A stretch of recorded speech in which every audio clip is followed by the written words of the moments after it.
നമ്മൾ ഡിസ്കസ് ചെയ്യാൻ പോകുന്നത് വളരെ ഇൻട്രസ്റ്റിംഗ് ആയിട്ടുള്ള ഒരു ടോപ്പിക്കിനെ പറ്റിയിട്ടാണ്. വളരെ ഇൻട്രസ്റ്റിംഗ് ആയിട്ടുള്ളതെന്ന് വെച്ച് കഴിഞ്ഞാൽ ചിലർക്കൊക്കെ ഈ ഒരു ടോപ്പിക്ക് കേൾക്കുന്ന സമയത്ത് വളരെയധികം പേടിയുണ്ടായിരിക്കും. ഇൻ്റർവ്യൂ. എന്താണ് ഇൻ്റർവ്യൂ? ഇൻ്റർവ്യൂ എന്ന് പറയുന്ന ഒരു കോണ്ടെക്സ്റ്റിനെ തന്നെ നമ്മൾ വളരെയധികം തെറ്റിദ്ധരിച്ചിട്ടുണ്ട്. അല്ലെങ്കിൽ ഇൻ്റർവ്യൂ എന്ന് പറയുന്ന ഒരു കാര്യത്തിനെ തന്നെ ഒരുപക്ഷെ ട്രഡീഷണലി പലരും നമ്മൾ എന്ത് ചെയ്തിട്ടുണ്ട്, പേടിപ്പിച്ചു വെച്ചിട്ടുണ്ട്. ഇൻ്റർവ്യൂ എന്ന് പറയുന്നത് വളരെ വലിയൊരു സംഭവമാണ് എന്ന് പറയുന്ന ഒരു കോണ്ടെക്സ്റ്റിൽ ഒരിക്കലുമല്ല. ഇൻ്റർവ്യൂ എന്ന് പറയുന്നത് വളരെ എളുപ്പമാണ്, അതുപോലെ തന്നെ വളരെയധികം ലളിതവുമാണ്. അത് നമ്മുടെ മൈൻഡ് സെറ്റ് പോലെ ഇരിക്കും. ഞാൻ ഇൻ്റർവ്യൂവിൻ്റെ ഒരുപാട് കാര്യങ്ങളിലോട്ടൊന്നും ഞാൻ കടക്കുന്നില്ല. ചില കാര്യങ്ങൾ, ചില നമ്മൾ മാറ്റിയെടുക്കേണ്ട നമ്മുടെ ചിന്തകൾ, നമ്മൾ അങ്ങനെ ഒരു ചിന്തകൾ മാറ്റിയെടുക്കുകയാണെന്നുണ്ടെങ്കിൽ I'm pretty sure about that you're going to win all the interviews you're going to attend. നിങ്ങൾ അറ്റൻഡ് ചെയ്യുന്ന എല്ലാ ഇൻ്റർവ്യൂസും you're going to win. There is no room for doubt. Remember this idiom? There is no room for doubt. Okay. തെറ്റിദ്ധാരണകൾ നമുക്ക്, ഇൻ്റർവ്യൂവിൻ്റെ തെറ്റിദ്ധാരണകൾ നമുക്ക് മാറ്റാം. ഏറ്റവും ആദ്യത്തെ ഇൻ്റർവ്യൂവിൻ്റെ തെറ്റിദ്ധാരണ എന്ന് പറഞ്ഞു കഴിഞ്ഞാൽ, നമ്മൾ ചിന്തിച്ചിട്ടുള്ളത് ഒരു കമ്പനിയിലെ നമുക്കാണ് ആവശ്യം എന്ന് പറയുന്ന തെറ്റിദ്ധാരണയാണ് ആദ്യത്തെ തെറ്റിദ്ധാരണ. അതായത് ഞാനൊരു ജോലി അന്വേഷിക്കുകയാണ്. അപ്പം ഞാൻ ചിന്തിക്കുന്നത് എന്താണ്, എനിക്കാണ് ആ ജോലി ആവശ്യം എന്ന് പറയുന്ന ഒരു കോണ്ടെക്സ്റ്റാണ് ഏറ്റവും ചിന്തിച്ചിട്ടുള്ളത്. എനിക്കാണ് ആ ജോലി വേണ്ടത്, അതായത് ഞാനാണ് ഇവിടെ ആവശ്യക്കാരൻ, എനിക്ക് ആ ജോലി വേണം. ഓക്കെ, നമ്മൾ ഒരു ഇൻ്റർവ്യൂവിന് മുന്നേ നമ്മൾ എങ്ങനെയാണ് ചിന്തിക്കുക, അയ്യോ എനിക്ക് ആ ജോലി എങ്ങനെയെങ്കിലും കിട്ടിയാൽ മതിയായിരുന്നു, എങ്ങനെയെങ്കിലും ആ ജോലി കിട്ടിയാൽ മതിയായിരുന്നു, ആ ജോലി എനിക്ക് തന്നെ വേണം, അങ്ങനെയൊക്കെ ഒരു, അതായത് ഞാൻ അവിടെ ആവശ്യക്കാരനായി മാറുകയാണ്. ഞാൻ അറിയാതെ ഞാൻ അവിടെ ആവശ്യക്കാരനായി മാറുകയാണ്. ആ ജോലി എന്ന് പറയുന്ന കോണ്ടെക്സ്റ്റ് എൻ്റെ ആവശ്യമായി മാറുകയാണ്. ഒരിക്കലും അങ്ങനെയല്ല.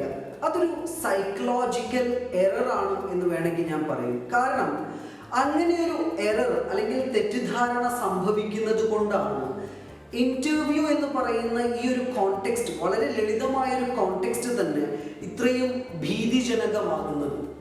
ആ കമ്പനിക്ക് നിങ്ങളെയാണ് ആവശ്യം. You understand? നിങ്ങൾ ഇതിൻ്റെ ഒരു ഡിഫറൻസിയേഷൻ മനസ്സിലാക്കുന്നുണ്ടോ? അതായത് നമ്മൾ ചിന്തിക്കുന്നത് നമുക്ക് ആ ജോലി ആവശ്യമാണ് എന്നാണ്. തീർച്ചയായിട്ടും നമുക്ക് ആ ജോലി ആവശ്യമാണ്. പക്ഷെ ആ ഒരു കോണ്ടെക്സ്റ്റിനെ നിങ്ങൾ വല്ലാണ്ട് ഇമ്പോർട്ടൻ്റ് കൊടുക്കാണ്ട് ഒരു കാര്യം നിങ്ങൾ ചിന്തിച്ചു നോക്കൂ, ആ കമ്പനിക്ക് നിങ്ങളെയാണ് ആവശ്യം. അങ്ങനെ ഒരു പോസിറ്റീവ് തോട്ടിലോട്ട് നിങ്ങൾ മാറിക്കഴിഞ്ഞാൽ the context is going to be seriously easy enough. പക്ഷെ നമ്മൾ എന്ത് ചെയ്യുന്നില്ല, അങ്ങനെ ഒരു പോസിറ്റീവ് കോണ്ടെക്സ്റ്റിലോട്ടല്ല ഇതുവരെ നീങ്ങിയത്. ഇനി നിങ്ങൾ ചെയ്യേണ്ടത്, ഒരു ഇൻ്റർവ്യൂ ഫേസ് ചെയ്യാൻ പോകുന്ന മുന്നേ നിങ്ങൾ ചിന്തിക്കേണ്ട ഒരു കാര്യം, ആ കമ്പനിക്ക് എന്നെയാണ് ആവശ്യം, എനിക്ക് ജോലി ആവശ്യം എന്ന് പറയുന്ന കോണ്ടെക്സ്റ്റ് വളരെ താഴ്ത്തി എന്ത് ചെയ്യുക, ചിന്തിക്കുക. നിങ്ങൾ ചിന്തിക്കേണ്ടത് എന്താണ്, അവർക്ക് എന്നെയാണ് ആവശ്യം. ആ ഒരു പോസിറ്റീവ് തോട്ട്സിൽ നിന്ന്, ആ ഒരു പോസിറ്റീവ് തോട്ടിൽ നിന്ന് നിങ്ങൾ സ്റ്റാർട്ട് ചെയ്യണമെന്നുണ്ടെങ്കിൽ that is going to be seriously fun enough and you're going to win seriously. പക്ഷെ നമ്മൾ അങ്ങനെ എന്ത് ചെയ്യാറില്ല, ചിന്തിക്കാറില്ല. ഇനി മുതൽ നമ്മൾ അങ്ങനെയാണ് ചിന്തിക്കാൻ പോകുന്നത്. കാരണം നിങ്ങൾ ചിന്തിക്കേണ്ട ഒരു കാര്യമുണ്ട്, ഒരു കമ്പനി ഒരു ഇൻ്റർവ്യൂവിന് ക്ഷണിക്കുന്ന സമയത്ത് അവർക്ക് ഏറ്റവും ക്രിയേറ്റീവായിട്ടുള്ള ഒരാളെയാണ് ആവശ്യം. അതായത് അവർക്ക് ഒരുപാട് ആപ്ലിക്കേഷൻസ് വരുന്നുണ്ടായിരിക്കും. ഒരു കമ്പനിയെ സംബന്ധിച്ചിടത്തോളം ഒരു ജോലിക്ക് അപേക്ഷിക്കുന്നവർ, നമ്മളെപ്പോലെ തന്നെ പലരും അപേക്ഷിക്കുന്നവരുണ്ട്, പലരും അപ്ലൈ ചെയ്യുന്നവരുണ്ടായിരിക്കും. ആ അപ്ലൈ ചെയ്യുന്നവരിൽ നിന്ന് ഒരാളെയാണ് അവരെന്ത് ചെയ്യാൻ പോകുന്നത്, ഹയർ ചെയ്യാൻ പോകുന്നത്. അത് നിങ്ങളാണ്. സോ നിങ്ങളെയാണ് അവരെന്ത് ചെയ്യുന്നത്, കാത്തിരിക്കുന്നത്. അങ്ങനെ ഒരു ചിന്തയാണ് നമ്മൾ എന്ത് ചെയ്യേണ്ടത്, ഉണ്ടാക്കേണ്ടത്. ഒരു കമ്പനിയെ സംബന്ധിച്ചിടത്തോളം അവർ ഒരുപാട് ആപ്ലിക്കേഷനിൽ നിന്ന് ഒരാളെ തിരയുന്നത്, ഇപ്പം ഒരു പോസ്റ്റിലോട്ട് ഒരു കമ്പനി എന്ത് ചെയ്യാണ്, ഹയർ ചെയ്യാൻ പോകുകയാണ്, ഒരാളെ ഹയർ ചെയ്യാൻ പോവുകയാണ്. അതിൽ 1000-ഓളം ബയോഡാറ്റാസ് അവരുടെ മെയിലിൽ വന്നുകൊണ്ടേയിരിക്കും. അതിൽ നിന്ന് ഒരു 10-15 പേരെയാണ് അവർ ഷോർട്ട് ലിസ്റ്റ് ചെയ്യുന്നത് ഇൻ്റർവ്യൂവിന് വേണ്ടിയിട്ട്. ഈ 10-15 പേരിൽ ഒരാളാണ് നിങ്ങൾ. അതാണ് നിങ്ങൾ മനസ്സിലാക്കേണ്ടത്. ഒന്നുകൂടെ ഞാൻ റിപ്പീറ്റ് ചെയ്യാണ് ഫോർ യുവർ അണ്ടർസ്റ്റാൻഡിങ്. നിങ്ങൾക്ക് നിങ്ങളെ തന്നെ റെക്കഗ്നൈസ് ചെയ്യാനുള്ള സമയമായിട്ടുണ്ട്. You want to know about yourself first. Michael ജാക്സന്റെ വേർഡാണ്. If you want to grow big you have to look yourself. നിങ്ങൾക്ക് നിങ്ങളെ മനസ്സിലാകണം. You have to understand, recognise yourself. നിങ്ങൾക്ക് നിങ്ങൾ എന്ത് ചെയ്യണം, മനസ്സിലാക്കണം. അല്ലാത്തിടത്തോളം നിങ്ങൾക്ക് ഒരു ഇൻ്റർവ്യൂവും എന്ത് ചെയ്തിട്ട് കാര്യമില്ല, പോയിട്ട് കാര്യമില്ല. So be self motivated. Okay, all right. അപ്പം 1000-ഓളം ഒരു കമ്പനിക്ക് 1000-ഓളം ആപ്ലിക്കേഷൻ, 1000-ഓളം ബയോഡേറ്റാസ് കിട്ടുന്നതിൽ നിന്ന് 10-15 ബയോഡേറ്റാസ് ആണ് അവർ എന്ത് ചെയ്യുന്നത്, ഷോർട്ട് ലിസ്റ്റ് ചെയ്യുന്നത്. ആ ഷോർട്ട് ലിസ്റ്റ് ചെയ്യപ്പെടുന്നതിൽ ഒരാളാണ് നിങ്ങൾ. ആ ഒരാളിൽ ഇനി ഇവിടെയാണ് നിങ്ങളുടെ കളിയെടുക്കുന്നത്. ഈ 15 പേരിൽ ഒരാളാവാനാണ് നിങ്ങൾ എന്ത് ചെയ്യേണ്ടത്, ശ്രമിക്കേണ്ടത്. ഈ 1000-ൽ ഒരാൾ നിങ്ങളായി, 15 പേരിൽ ഒരാൾ നിങ്ങളായി. ഈ 15 പേരിൽ ഏറ്റവും ബെറ്റർ ആയിട്ടുള്ള ഒരാളാണ് നിങ്ങളെന്ന് തെളിയിക്കേണ്ട അവസരമാണ് ഇനി നിങ്ങൾക്ക് എന്ത് ചെയ്യാൻ പോകുന്നത്, കിടക്കുന്നത്. അപ്പോഴും നിങ്ങൾ ചിന്തിക്കേണ്ടത് എന്താണ്, അവർക്ക്, അതായത് ആ കമ്പനിക്ക് എന്നെയാണ് ആവശ്യം. They are hiring me. ഈ 15 പേരും നിങ്ങൾ മനസ്സിലാക്കേണ്ട ഒരു കാര്യം, നിങ്ങൾ ഒരേ ക്വാളിഫിക്കേഷനിലുള്ള ആൾക്കാരാണ്. 1000 പേരുടെ ബയോഡേറ്റാസ് കിട്ടിയവരിൽ ഈ 15 പേരും ഒരേ എന്തുള്ളവരാണ്, ക്വാളിഫിക്കേഷൻസ് ഉള്ളവരാണ്, എഡ്യൂക്കേഷണൽ ക്വാളിഫിക്കേഷൻ ഉള്ളവരാണ്. ഇനി നിങ്ങളെ ടെസ്റ്റ് ചെയ്യാൻ പോകുന്നത് നിങ്ങളുടെ ക്രിയേറ്റിവിറ്റിയാണ്. How you are going to answer. നിങ്ങൾ എങ്ങനെയാണ് ഉത്തരങ്ങൾ കൊടുക്കാൻ പോകുന്നത് എന്നുള്ളതാണ്. ഒരു പക്ഷേ അവിടെ വിജയിക്കാൻ പോകുന്നത്, ഒരു പക്ഷേയല്ല 100% ഈ 15 പേരിൽ ഒരാൾ നിങ്ങളാകണമെങ്കിൽ നിങ്ങൾ ക്രിയേറ്റീവ് ആയിരിക്കണം. It means when they are asking questions you should answer them in a creative manner. അങ്ങനെ നിങ്ങൾക്കത് കൊടുക്കാൻ പറ്റുന്നില്ല എങ്കിൽ, ഒരു സാധാരണ രീതിയിലാണ് നിങ്ങൾക്ക് ആൻസർ കൊടുക്കാൻ പറ്റുന്നത് എങ്കിൽ തീർച്ചയായും you are going to fail. there is no room for doubt, you are going to fail. അപ്പം ബി ക്രിയേറ്റീവ്. നമ്മളെല്ലാവരും ക്രിയേറ്റീവാണ്. നമ്മുടെ ക്രിയേറ്റിവിറ്റി ഒക്കെ എങ്ങനെയാണ് നമ്മൾ മനസ്സിലാക്കുക? ഒരു ഉദാഹരണം ഞാൻ പറഞ്ഞുതരാം. ഇപ്പോൾ ചിലർ വരയ്ക്കുന്നവരുണ്ടായിരിക്കും, ചിലർ എഴുതുന്നവരുണ്ടായിരിക്കും. അവരൊക്കെ നമ്മൾ പറയും, ഓ ദേ ആർ ക്രിയേറ്റീവ് പീപ്പിൾ, അവർ ഭയങ്കര ക്രിയേറ്റീവ് ആയിട്ടുള്ള ആൾക്കാരാണ്. പക്ഷെ നമ്മളെ വളരെയധികം നമ്മൾ തന്നെ താഴ്ത്തിക്കെട്ടുന്ന ഒരു സിറ്റുവേഷൻ ഉണ്ട്. ഞാൻ അത്ര ക്രിയേറ്റീവ് ഒന്നും അല്ല എന്ന്. You are seriously creative. എങ്ങനെയാണ് നിങ്ങൾ ക്രിയേറ്റീവ് ആകുന്നത്? അത് ഞാനൊരു വളരെ ലൈറ്റായിട്ടുള്ളൊരു ഉദാഹരണം പറഞ്ഞുതരാം. നമ്മൾ ഒരു റോഡിലൂടെ നടന്നുകൊണ്ടിരിക്കുകയാണ്. ആ സമയത്ത് പെട്ടെന്ന് മഴ പെയ്യുകയാണ്. മഴ പെയ്യുന്ന സമയത്ത് നമ്മുടെ കയ്യിൽ എന്തില്ല, കൂടെയില്ല. പക്ഷെ മഴ തലയിൽ കൊള്ളാനും പാടില്ല. നമ്മൾ എന്താ ചെയ്യുക? നമ്മുടെ കയ്യിൽ ഒരു നോട്ട്ബുക്കോ നമ്മുടെ കയ്യിൽ എന്തെങ്കിലും ഉണ്ടെന്നുണ്ടെന്നുണ്ടെങ്കിൽ നമ്മൾ എന്ത് ചെയ്യും? തല ഇങ്ങനെ, അല്ലെങ്കിൽ നമ്മുടെ കൈ വെച്ച് എന്ത് ചെയ്യും? ഈ വെള്ളത്തിനെ ഇങ്ങനെ മറക്കാൻ ശ്രമിക്കും, അല്ലേ? എവ്രി വൺ അല്ലേ? എല്ലാവരും നമ്മളത് ചെയ്യാറില്ലേ? അതൊരു ക്രിയേറ്റീവ് പാർട്ടാണ്. നമ്മൾ ചെയ്യുന്നത് അതൊരു ക്രിയേറ്റിവിറ്റിയാണ്. അത് ക്രിയേറ്റിവിറ്റിയാണ് എന്ന് മനസ്സിലാക്കുന്നിടത്തോളം you should realize that you are a creative person.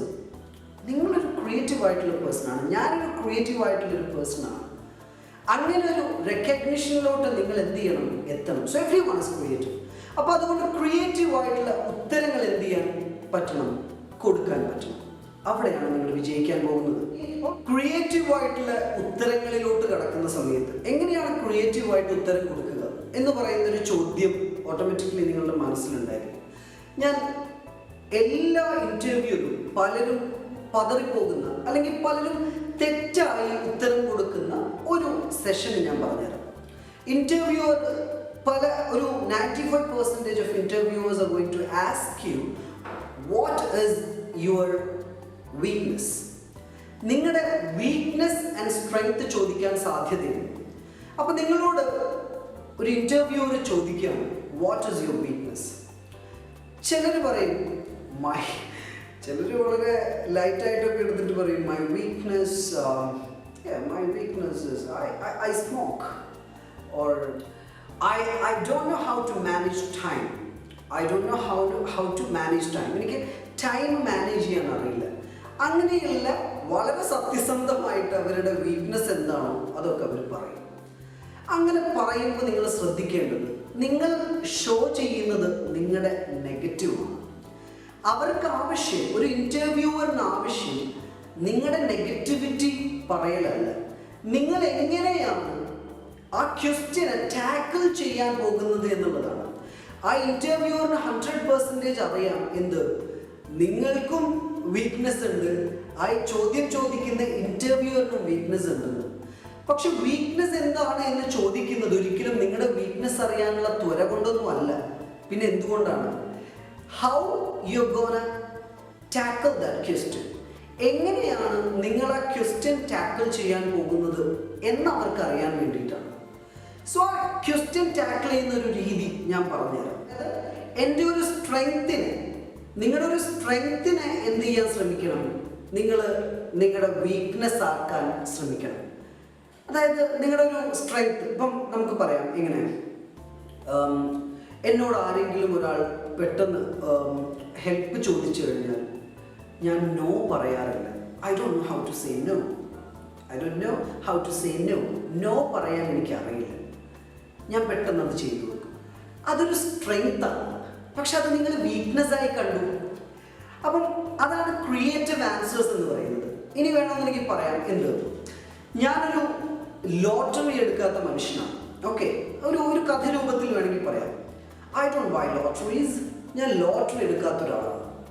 പക്ഷെ ഞാൻ ചില സമയത്ത് ബസ് യാത്രകളൊക്കെ നടത്തുന്ന സമയത്ത് ചിലപ്പോൾ ചില വൃദ്ധർ അല്ലെങ്കിൽ ഹാൻഡിക്യാപ്ഡ് ആയിട്ടുള്ള ആൾക്കാർ വന്ന് എന്ത് ചെയ്യും, എൻ്റെ അടുത്ത് ലോട്ടറി എടുക്കാൻ വേണ്ടി പറയും.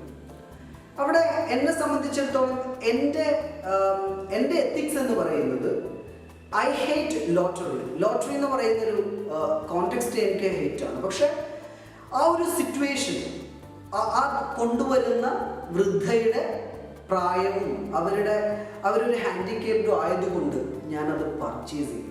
പെട്ടെന്ന് എൻ്റെ മനസ്സറിയും അതൊരു വീക്ക്നെസ്സാണ് എൻ്റെ എന്ന് പറയുന്ന സമയത്ത് നിങ്ങളുടെ ഒരു സ്ട്രെങ്തിനെ നിങ്ങൾ എന്ത് ചെയ്യാണ്, നിങ്ങൾ നിങ്ങളുടെ വീക്ക്നെസ് ആക്കി മാറ്റണം. ബ്യൂട്ടിഫുൾ ആയിട്ട് നിങ്ങൾ ആ ഒരു ക്വസ്റ്റ്യനെ ടാക്കിൾ ചെയ്യണം. You understand this context. അപ്പം അങ്ങനെയാണ് എന്ത് ചെയ്യേണ്ടത്, ക്രിയേറ്റീവ് ആൻസേഴ്സ് കൊടുക്കേണ്ടത്. അങ്ങനെ നിങ്ങൾ അങ്ങനെ നിങ്ങൾക്ക് ക്രിയേറ്റീവ് ആൻസേഴ്സ് കൊടുക്കാൻ സാധിക്കുന്നുവെങ്കിൽ വളരെ എളുപ്പമാണ് നിങ്ങളുടെ ഇൻ്റർവ്യൂസ്. എവ്രിതിങ്, നിങ്ങളുടെ ഇൻ്റർവ്യൂസ് വളരെ എളുപ്പമായിട്ട് എന്ത് ചെയ്യും, കഴിയും. അതല്ല, what is your weakness? I don't know how to manage time and I am a sensitive person. ഞാനൊരു സെൻസിറ്റീവ് ആയിട്ടുള്ള പേഴ്സണാണ്. പെട്ടെന്ന് എനിക്ക് ഫീലിങ്സ് ഒക്കെ വരും. ഓക്കെ, അത് നിങ്ങളുടെ വീക്ക്നെസ് ആയിരിക്കാം. പക്ഷേ അതെന്ത് ചെയ്യണമെന്നില്ല, അതറിയാനല്ല അവർ നിങ്ങളോട് ചോദിക്കുന്നത്.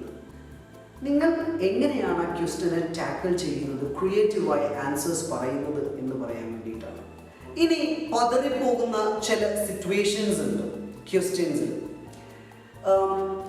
എന്തുകൊണ്ടാണ് നിങ്ങൾ പഴയ കമ്പനിയിൽ നിന്നും റിസൈൻ ചെയ്തത് എന്ന് പറയുന്നത്? ഇപ്പം ഫ്രഷർ അല്ല എങ്കിലുള്ള ചോദ്യമാണ് ഞാൻ പറയുന്നത്.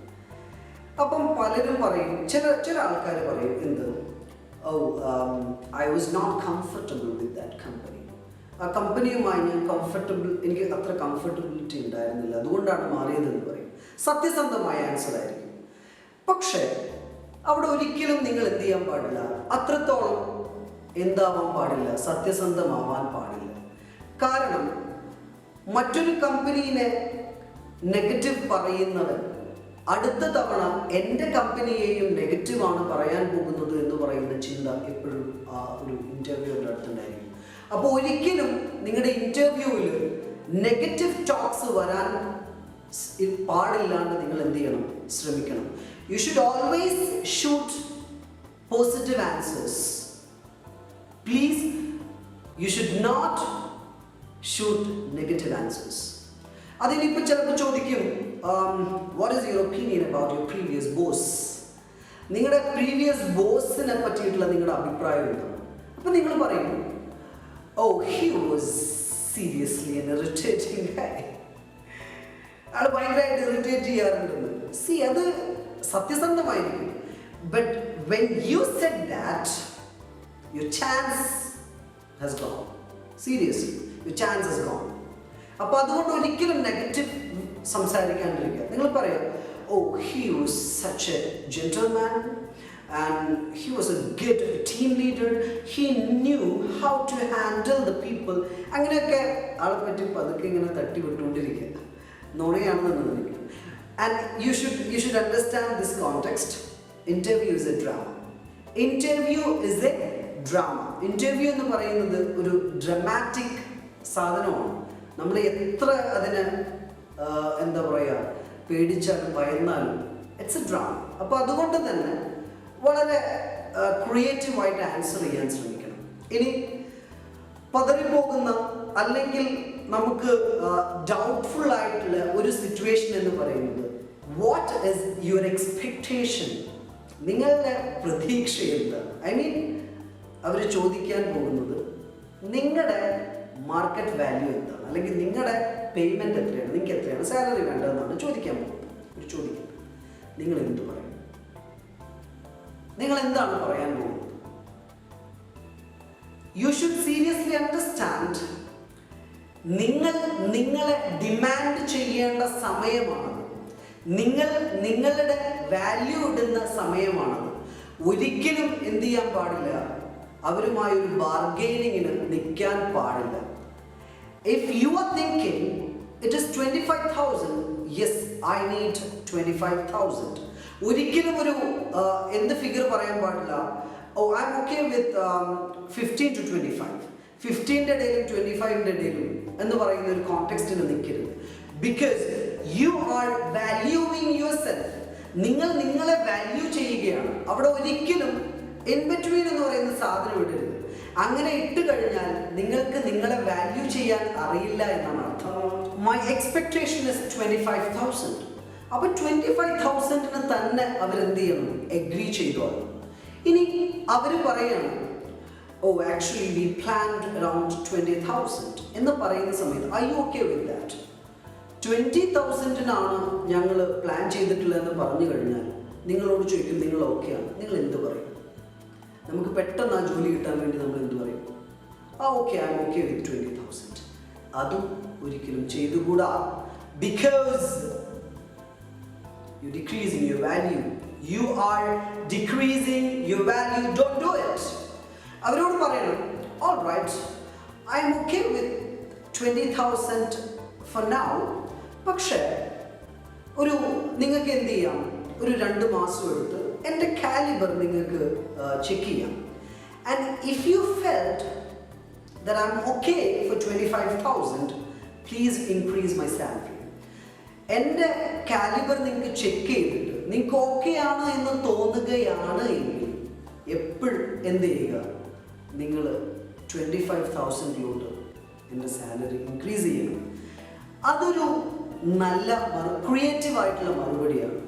ബാർഗെയിനിങ്ങും ചെയ്തില്ല, എൻ്റെ വാല്യൂവിൽ നിന്ന് ഞാൻ ഇടിച്ചുമില്ല, എന്നാൽ അവർ പറയുന്നത് ഞാൻ എന്ത് ചെയ്യുകയും ചെയ്തു, സമ്മതിക്കുകയും ചെയ്തു. ഞാനും ഹാപ്പി, അവരും happy. That is positive. Always think interview is A positive thing. Interview എന്ന് പറയുന്നത് അവിടെ പോസിറ്റിവിസം മാത്രം സഞ്ചരിക്കാൻ പാടുള്ളൂ. ആ ഒരു കോണ്ടെക്സ്റ്റ് ഒരിക്കലും നെഗറ്റീവ് വരരുത്. Only positivism, only positive things, positive talks, positive look, positive dress, positive attitude, everything should be positive in that context. You understand? അതല്ല എങ്കിൽ പാളിപ്പോവാൻ വളരെയധികം സാധ്യതയുണ്ട്. ഓക്കെ, ഇനി കൂടുതൽ, അതായത് ഇൻ്റർവ്യൂവിൻ്റെ എല്ലാ ടിപ്സും അതുപോലെ തന്നെ ഇൻ്റർവ്യൂവിൻ്റെ ഓരോ പാർട്സ് ആയിട്ട് നമ്മൾ എന്ത് ചെയ്യും, ഡിസ്കസ് ചെയ്യും അടുത്ത വീഡിയോയിൽ. ഓൾറൈറ്റ്, അതുവരെ Thank you so much. I'm signing off. Nizam Tawil.